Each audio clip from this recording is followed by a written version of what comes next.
Hello everyone, আমি অঙ্কিতা। আমার নতুন একটা ব্লগে তোমাদের অনেক অনেক ওয়েলকাম আর অনেক ভালোবাসা। সবাই কেমন আছো? আশা করি ভালো আছো, আর আমিও খুব ভালো আছি। তো আজকে সন্ধ্যেবেলায় একটু বেরোবো, তো কোথায় যাচ্ছি তার জন্য তোমাদেরকে পুরো ভিডিওটা দেখতে হবে। তো চলো ভিডিওটা শুরু করা যাক। তো আমরা বাড়ি থেকে বেরিয়ে পড়েছি, তোমাদের দাদাভাই, আমি আর আনভি যাচ্ছি। অনেক দিন থেকে ভেবেছিলাম যে কোথায় একটু ঘুরতে যাব, কোথায় যাব কোথায় যাব। তো ফাইনালি ফারাক্কা যাচ্ছি আমরা, একটু ফারাক্কা ব্যারেজ ঘুরতে যাচ্ছি।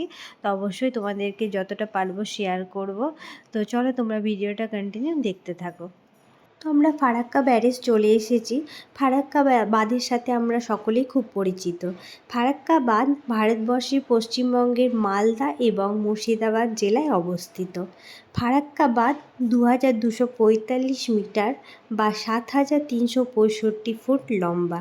এটা শুধু একটা বাঁধ নয়, এই কাঠামোটার সড়ক ও রেল যোগাযোগ হিসেবেও ব্যবহৃত হয়। এই বাঁধটিতে 109টি গেট আছে। ফারাক্কা তাপবিদ্যুৎ কেন্দ্রে এই বাঁধ থেকে জল সংগ্রহ করা হয়। ভালো মন্দ সব মিলিয়ে ফারাক্কা বাঁধ ইতিহাসের এক অনন্য সৃষ্টি। সত্যি ফারাক্কা বাঁধ একটা অপরূপ সৃষ্টি। খুব সুন্দর, খুব মনোরম পরিবেশ। ফারাক্কা বাঁধ আসলেই একটা আলাদাই অনুভূতি হয়। তো চলো ভিডিওটা তোমরা দেখতে থাকো। এবার আমরা কান্দিঘাটে চলে এসেছি। এখানে একটু সময় কাটাবো, একটু দাঁড়াবো, আর প্রচুর খাবারের স্টল বসেছিল। তো দেখা যাক কী খাওয়া যায়। আনভি তো আইসক্রিমের জন্য জেদ করছে, তো আনভিকে আইসক্রিম কিনে দেবো। আর সবাই দেখতেই পাচ্ছ চারিদিকে প্রচুর লোকজন, আর সবাই বাইরে থেকেও আসছে সেই ফারাক্কা ব্যারেজ দেখার জন্য। তো চলো তোমরা ভিডিওটা কন্টিনিউ দেখতে থাকো। গান্ধীঘাট থেকে বেরোনোর সময় দেখছি কিছু একটা স্টল বসেছে। তো চলো ওখানে গিয়ে জিজ্ঞেস করি যে কি পাওয়া যাচ্ছে।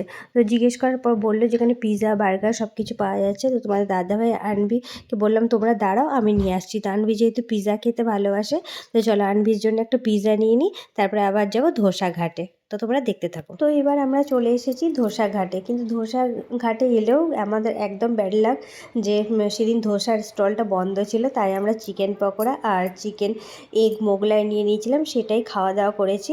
তো চলো খাওয়া দাওয়া করে নিয়ে এবার বাড়ির পথে রওনা দেবো। তোমরা ভিডিওটা কন্টিনিউ দেখতে থাকো। তো এইমাত্র বাড়ি এলাম, এসে চেঞ্জ করলাম, ফ্রেশ হয়ে আনভিকেও ফ্রেশ করালাম। আর তোমাদেরকে শেয়ার করেছিলাম, তোমরা দেখতেই পেয়েছিলে যে তোমাদেরকে পিৎজার স্টল বসিয়েছে, ওখানে পিৎজা নিয়েছি। তো ওখানে আর বসে খাইনি, যেহেতু অনেকটাই লেট হয়ে যাবে, রাত্রিও হতে চলছিল, প্রায় 8টা মতো বাজছিল। তাই জন্য, আর যেহেতু এনএইচ দিয়ে আসবো, বাইক নিয়ে গেছিলাম, তাই জন্য প্রচণ্ড টাফ হয়ে যাবে আসাটা। তাই জন্য পিৎজাটা প্যাক করে নিয়ে চলে এসেছি। তো এখন আনভি পিৎজা খাবে। তো চলো ছোট একটা মিনি ব্লগ তোমাদের সাথে শেয়ার করলাম। আশা করি ভিডিওটা তোমাদের ভালো লেগেছে। আর নেক্সট ব্লগে তোমাদের সাথে আবার দেখা হবে। সবাই ভালো থাকবে, সুস্থ থাকবে, সাবধানে থাকবে। দেখা হচ্ছে তোমাদের সাথে আবার নেক্সট কোনো একটা ব্লগে। তো আজকের মতো tata, bye bye, thank you. আর ভিডিওটা ভালো লাগলে একটা লাইক করে দিও।